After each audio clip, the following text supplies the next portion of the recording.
In the stillness of a South Carolina night in 1856, the clang of iron echoed across Willowbrook Estate.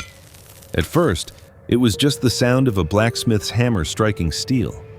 But within that ring of fire and metal lay the seed of a scandal that would burn through one of the South's most powerful families. What happens when an heiress turns her gaze toward the very man society calls her father's property? Comment below, do you think this story ends in love or in ruin?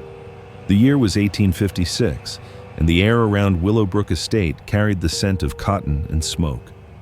By day, the sprawling 4,000-acre plantation in South Carolina looked like a world of order and prosperity, with white columned porches, polished carriages, and endless fields of pale blooms swaying under the southern sun. But by night, when the laughter of the Monroe family faded into the manor's grand halls, another rhythm pulsed from the shadows, the relentless clang of hammer against steel in the blacksmith's shop. That was where Elijah lived his days and often his nights. Elijah was 27, a slave by law, but a craftsman by talent, the estate's blacksmith, wheelwright, and farrier. His calloused hands shaped iron into shoes for the horses that carried his master's family to their elegant gatherings, and into bolts and hinges that kept the glass panes of the conservatory from collapsing in the coastal winds. To those who watched him from afar, he was merely another shadow among 500 souls bound to the Monroe estate. Yet, beneath the soot on his skin, he carried something forbidden, the knowledge of letters. Years earlier, while mending a wagon wheel near the study window, he had overheard lessons meant for young Edward Monroe, the spoiled son who never listened.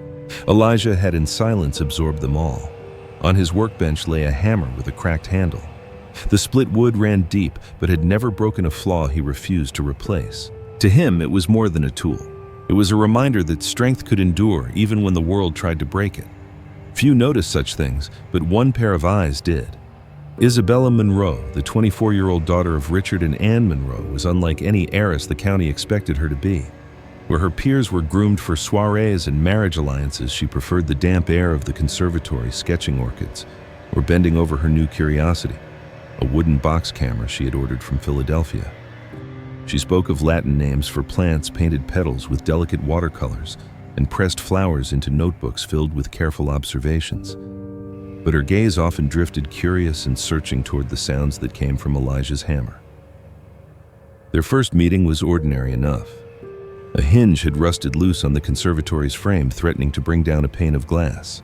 Richard Monroe, irritated that his daughter fretted over her glasshouse more than proper society, ordered Elijah to make the repair. That morning, as sunlight fractured through green-tinted glass and settled in golden shafts upon the tiled floor, Isabella sat at her desk, sketching lilies. Elijah entered quietly, carrying his hammer with its cracked handle, his presence filling the space with the faint scent of soot and iron.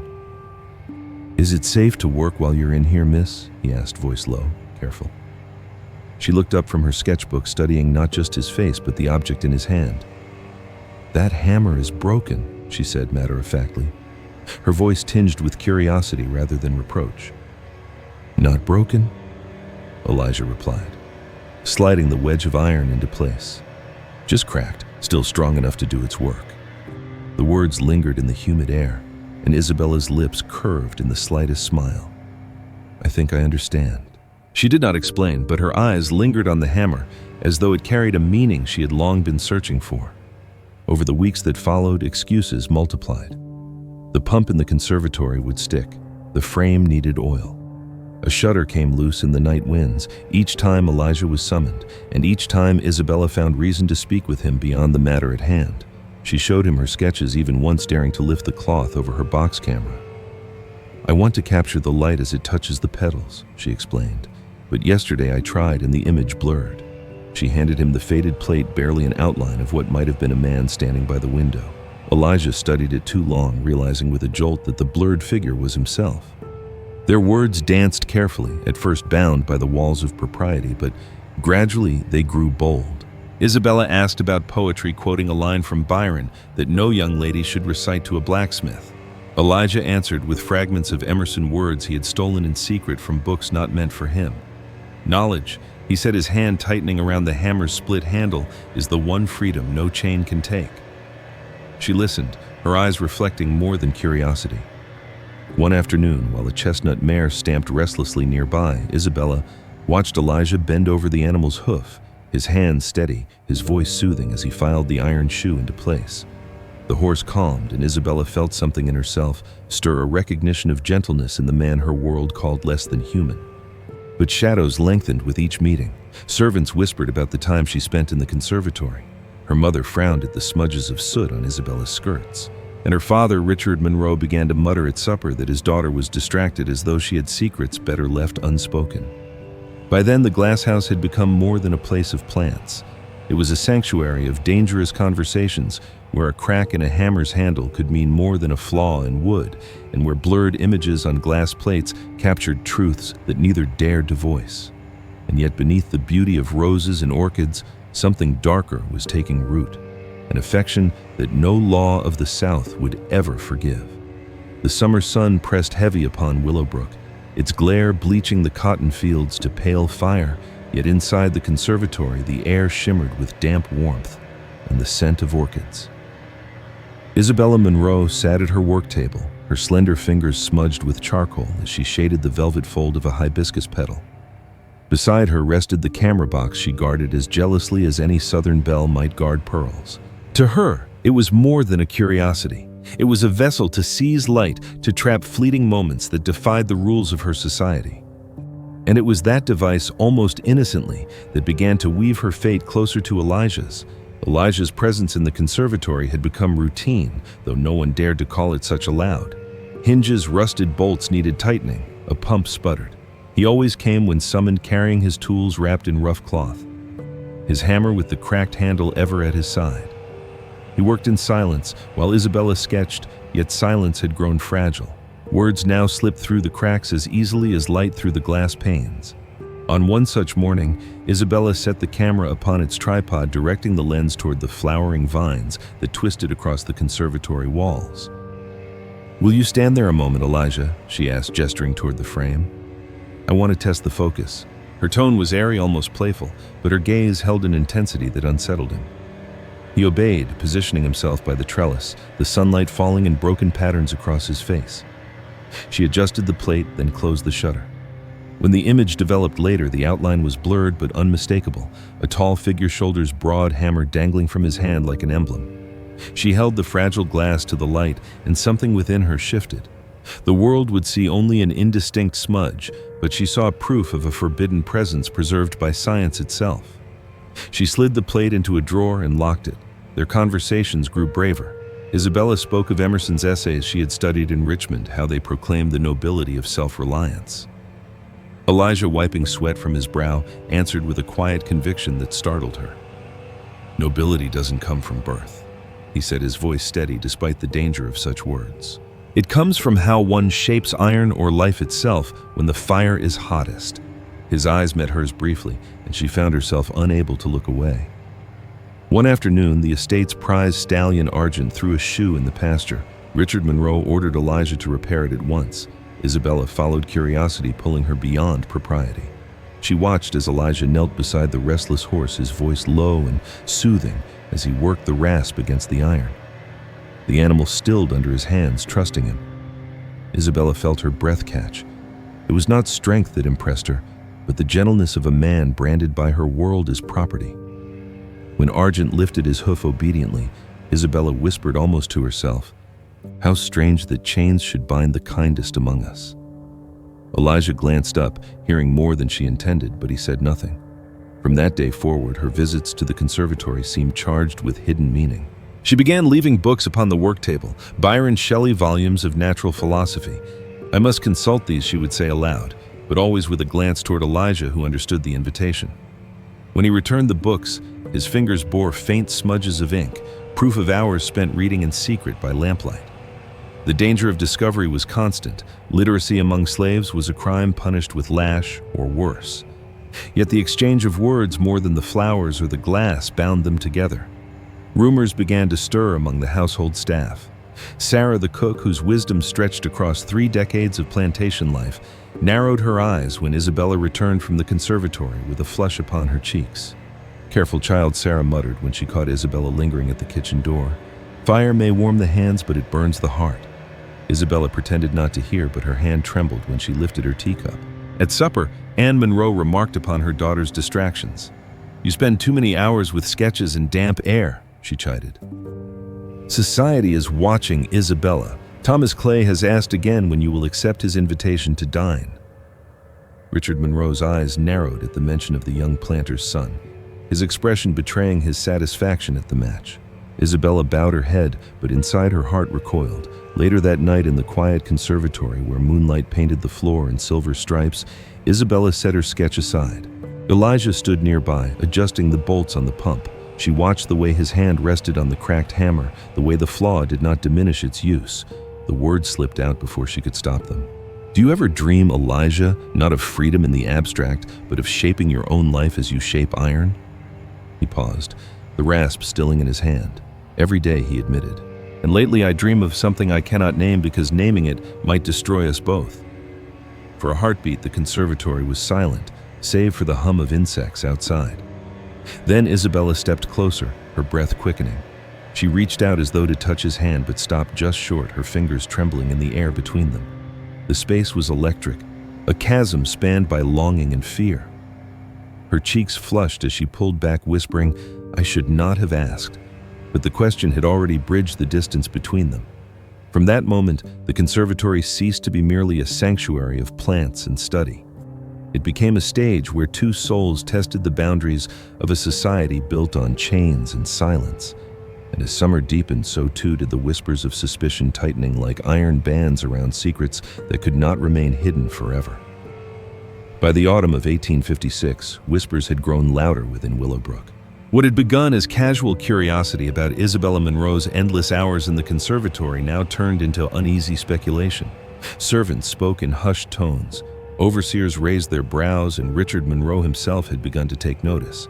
His daughter's reluctance to join social gatherings, her sudden habit of vanishing into the humid glasshouse, her distracted air during family dinners, all of it pointed to something amiss. The pressure mounted in ways Isabella could not ignore. At one dinner, her father leaned across the table, his fork clattering against the plate. "You are nearly 25, Isabella. The time has come to stop hiding among books and roses. Thomas Clay has renewed his proposal. He comes from land and blood worthy of our family's name. You will not embarrass me by delaying."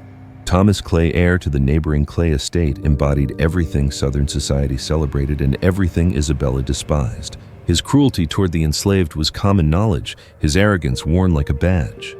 When he smiled across the table that night, Isabella felt as though iron shackles had closed around her wrists.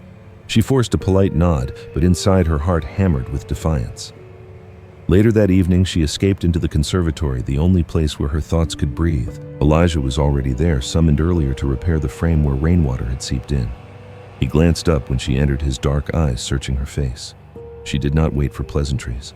"They want me to marry Thomas Clay," she whispered, her voice breaking. "Father says I owe it to the family, to the estate. That marriage is my duty." Elijah set down his cracked hammer, the sound echoing in the glass house like a final toll. "And what do you want?" Her answer came with tears that caught the lantern light like jewels. "I want a life that is mine. I want..." She stopped herself, choking on words too dangerous to release, but the silence between them held the truth she could not speak. The following days only deepened the strain. Thomas Clay arrived frequently, riding into the courtyard with the arrogance of ownership already in his stance. He brought flowers, compliments, promises of wealth and security. Richard Monroe beamed at his attentions. Anne Monroe fussed over preparations, but Isabella grew pale and distant. One afternoon, Thomas found her sketching in the parlor. He reached for her hand without permission, his grip firm and possessive. "Soon you'll belong to me," he said, voice low enough that only she could hear. Isabella pulled away, forcing a brittle smile. The moment Thomas left, she fled once more to the conservatory, her sanctuary of glass and shadow. That evening, she found Elijah waiting by the pump, wiping sweat from his brow. The hammer rested at his side, the split in its handle glistening with oil. Without a word, she crossed the room and pressed a folded paper into his palm. He hesitated, then unfolded it slowly. Written in delicate hand, the words formed a fragment of verse. "The heart knows no chains, though iron binds the flesh. The soul bows only to truth, not law." Elijah read it twice, his throat tight. "You should not risk this," he said, though his voice trembled with something that was not fear. "It is already risk," Isabella replied, her green eyes luminous in the lamplight. "Every breath I take feels like defiance. If I must marry Thomas Clay, then let this paper be proof that once in my life I chose truth." For a moment, neither spoke. Then Elijah reached out his calloused hand, brushing the back of hers. The touch was brief, yet it carried the weight of every unspoken word. Days later, an incident forced the truth closer to the surface. Argent, the prize stallion, had gone lame again, and Elijah was called to the stables. Isabella followed, ignoring her mother's protests. As Elijah bent over the horse's hoof, Thomas Clay appeared, his eyes narrowing at the sight of Isabella standing too near. "You spend too much time with tools and dirt, Isabella," he sneered. "It diminishes you. A lady should not lower herself to watch animals being shod." Elijah did not lift his head, but his jaw tightened. Isabella's voice rang out sharper than she intended. "A lady may choose to watch whatever she pleases, Mr. Clay, and I find kindness in the way he handles this creature, kindness I have yet to see in men who claim to be gentlemen." The silence that followed was dangerous. Thomas's face darkened. His pride stung before the stable hands. He forced a laugh, but the look he cast at Elijah carried venom. That night, Isabella returned to the conservatory, shaken by her own boldness. She found Elijah waiting, the cracked hammer laid aside as though he knew words must be spoken. In the hush of the glass house, she confessed, her voice trembling, yet unyielding. "My heart does not belong to Thomas Clay. It never will." Elijah met her gaze, the fire of the forge still in his eyes. "Then it belongs where no law will allow." The distance between them dissolved. In the dim light filtered through glass, their lips met in a kiss that shattered every barrier of master and slave, heiress and blacksmith. It was both salvation and doom, a moment that could never be undone. Outside, the night hummed with the sound of cicadas, as though nature itself bore witness to a secret that could topple empires. And within the conservatory, a new danger was born, not of words or glances, but of a love made flesh in the most forbidden place of all. The conservatory could no longer contain what had been awakened. Their conversations had turned into whispers of longing, their whispers into touches, and those touches into something the law would call unforgivable. But secrecy demanded new sanctuaries, for the glass house stood too near the manor, its walls transparent to watchful eyes. It was Elijah who found the place, a cotton barn abandoned at the far edge of Willowbrook. Its timbers warped, its air heavy with the scent of old lint and dust. At night, when the estate slumbered, Elijah had reason to walk freely. A horse might throw a shoe, a wagon wheel might crack a fire, might need tending in the forge. Under such pretexts, he slipped into the shadows, his hammer with the cracked handle hidden beneath his cloak. Isabella, bolder now than she ever imagined herself to be, invented excuses of her own charitable visits to the slave quarters, the inspection of household stores, even the care of her beloved orchids. Each story bought her an hour of freedom, and each hour she spent walking barefoot across the rough boards of the cotton barn, her dress catching the scent of hay and iron. It was there that they laid aside the final barriers.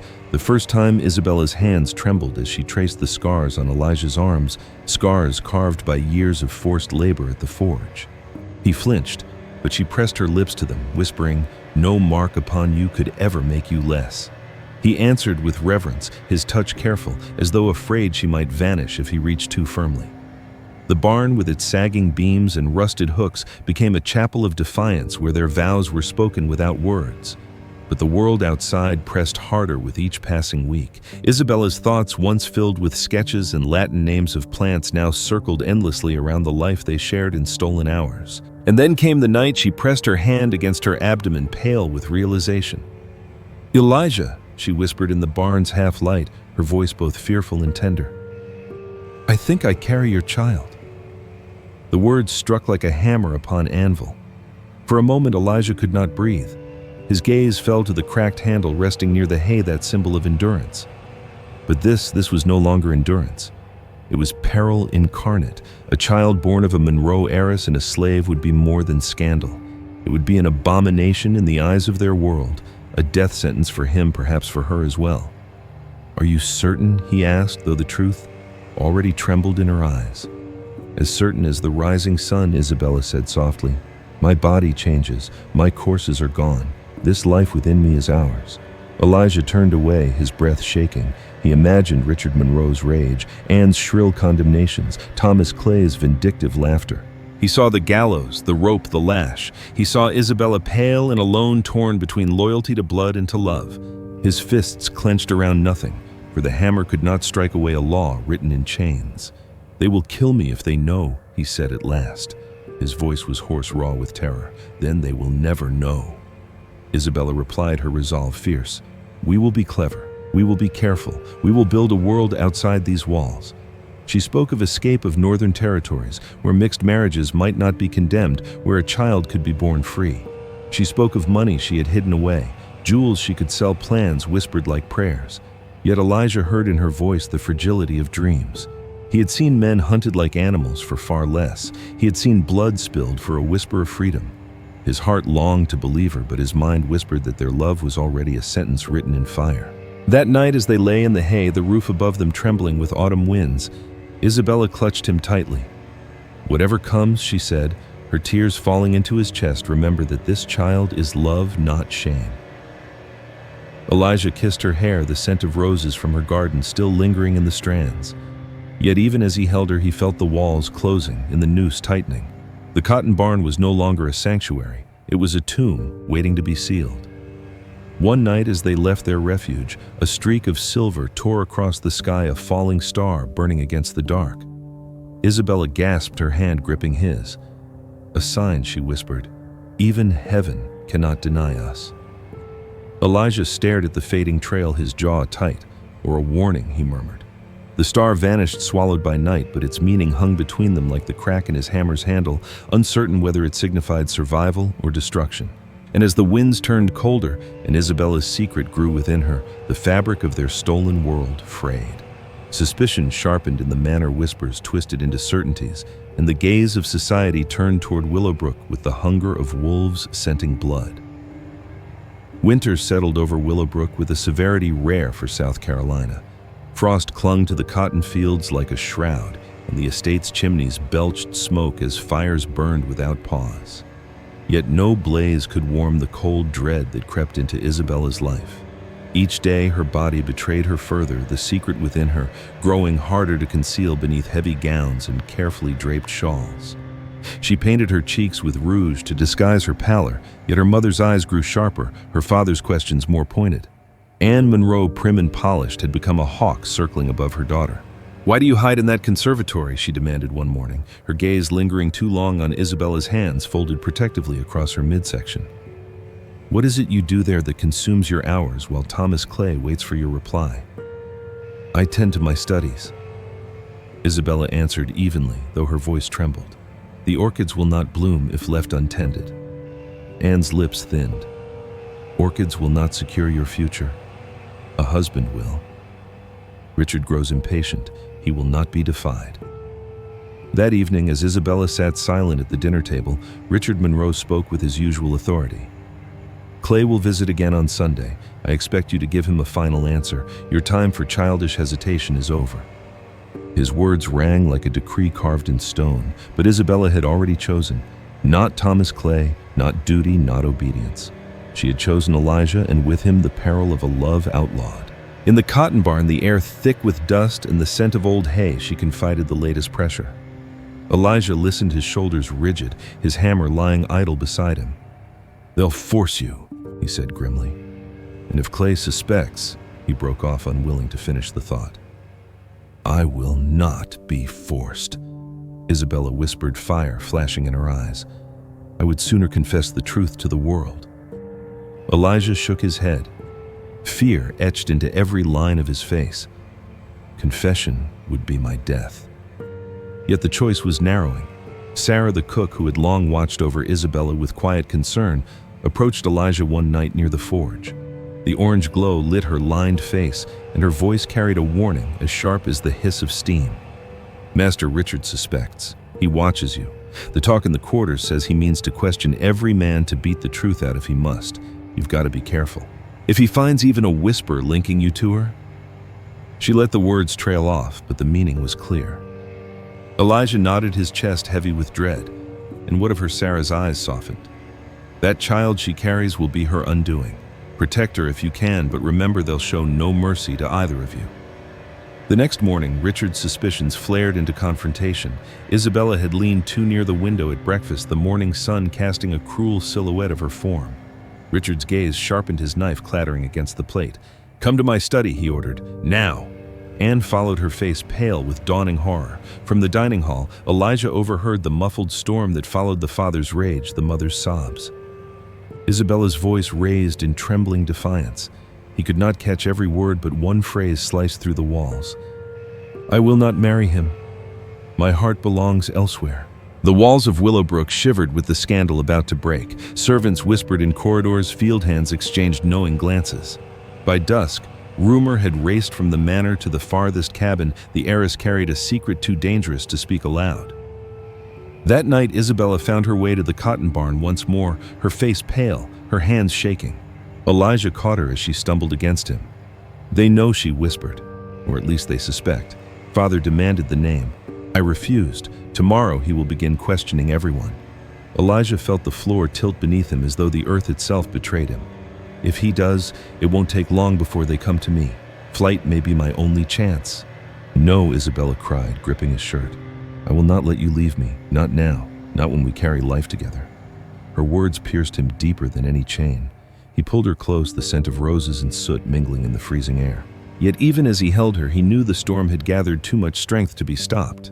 The walls of their secret were crumbling, and soon the weight of society law and family honor would come crashing down.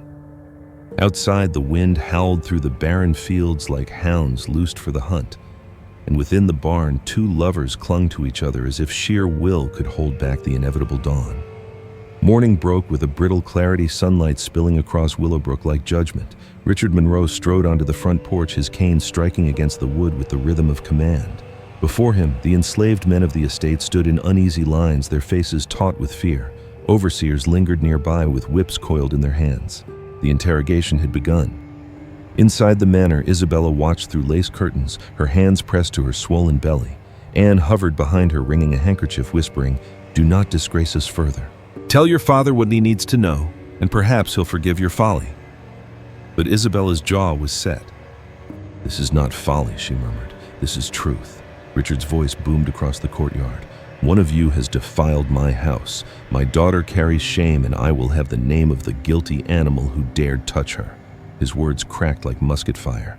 The men shifted uneasily, knowing the lash awaited silence as surely as confession. Elijah stood among them, his hammer-calloused hands clenched at his sides. His heart thundered, yet his face remained still. He knew the noose already hung in spirit above his head. Then, before the questioning could begin in earnest, the manor's door swung open. Isabella stepped out, her emerald dress clinging against the swell of her body, her chin lifted in defiance. Gasps swept the crowd, her secret once whispered now undeniable in daylight. "Father." She called, her voice ringing across the courtyard. "There is no need to question them. The man you seek stands before you, and I claim him not as shame but as love." She raised her hand, pointing toward Elijah. "He is the father of my child." The silence was a blade. For a moment, even the overseers froze. Then Richard's face purpled with fury. "Seize him!" he roared, his cane striking the ground like thunder. Chaos erupted. Overseers lunged forward, but Elijah was already moving. His body surged with desperation, strength honed from years at the forge. He shoved past the nearest man, fists flying, and broke into a run. The cracked hammer, his constant companion, slipped from his belt as he sprinted across the courtyard, clattering on the stones like a farewell. Dogs barked, shouts rose, and the chase began. Elijah tore across the cotton fields, the white tufts brushing his legs like ghosts. Behind him came the thunder of hooves, the baying of hounds unleashed. His breath burned, his legs pumped, and still he pushed onward toward the line of trees where the Savannah River shimmered in the distance. Isabella watched from the porch, tears streaking her face. She had known what her words would unleash, but she had spoken them anyway, refusing to let lies poison her child's name. Now she saw Elijah running for his life, the world closing in on him like the jaws of a trap. Down by the water's edge, Elijah plunged into the river, the cold current searing his skin.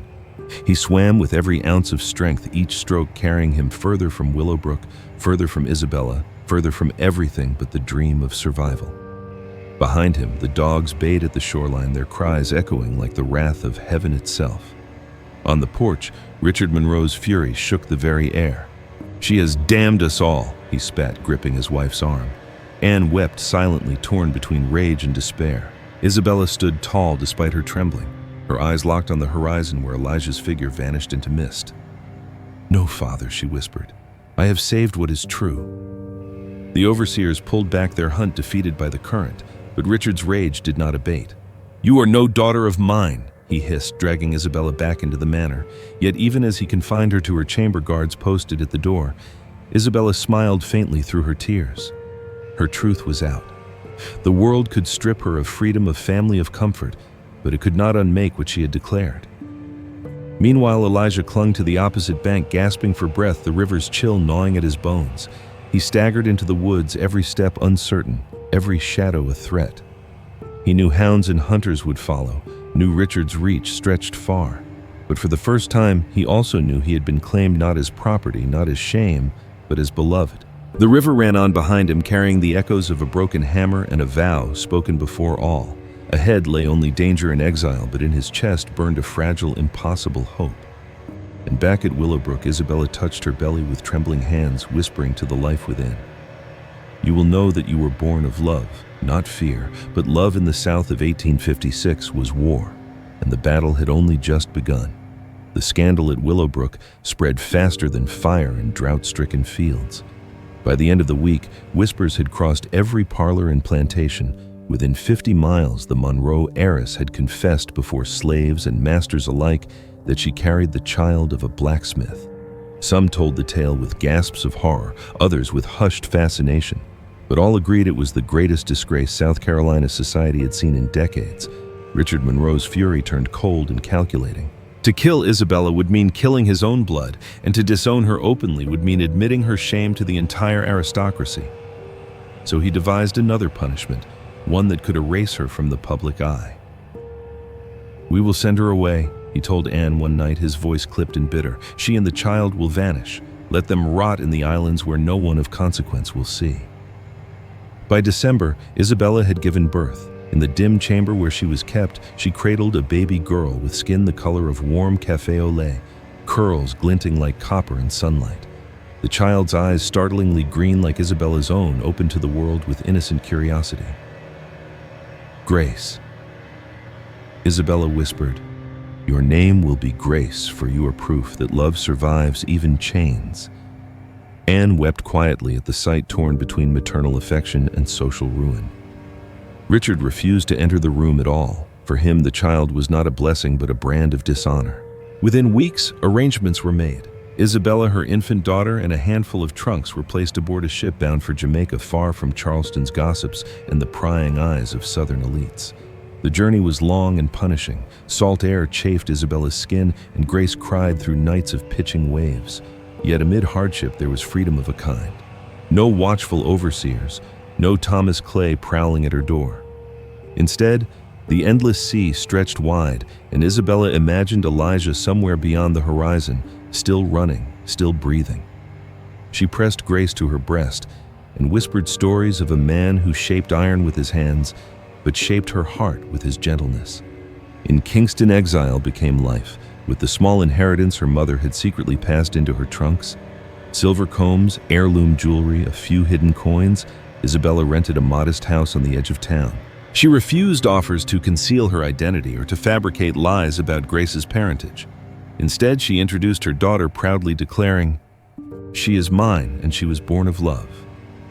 The shock of such honesty faded into murmurs of respect. Jamaica's society, more accustomed to children of mixed heritage, allowed Isabella a fragile peace. She began teaching literacy to local children, sketching plants from the hillsides, even sharing her knowledge of the new camera device. In her small classroom, she pressed flowers into books and told the children that every living thing deserved care. Grace toddled among them, laughing, her curls catching the sunlight. Letters traveled slowly, smuggled through abolitionist networks.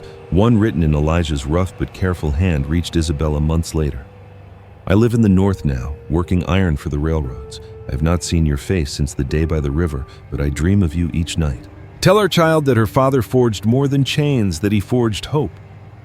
Isabella held the letter to her lips, tears falling onto the ink, her heart aching with both joy and grief.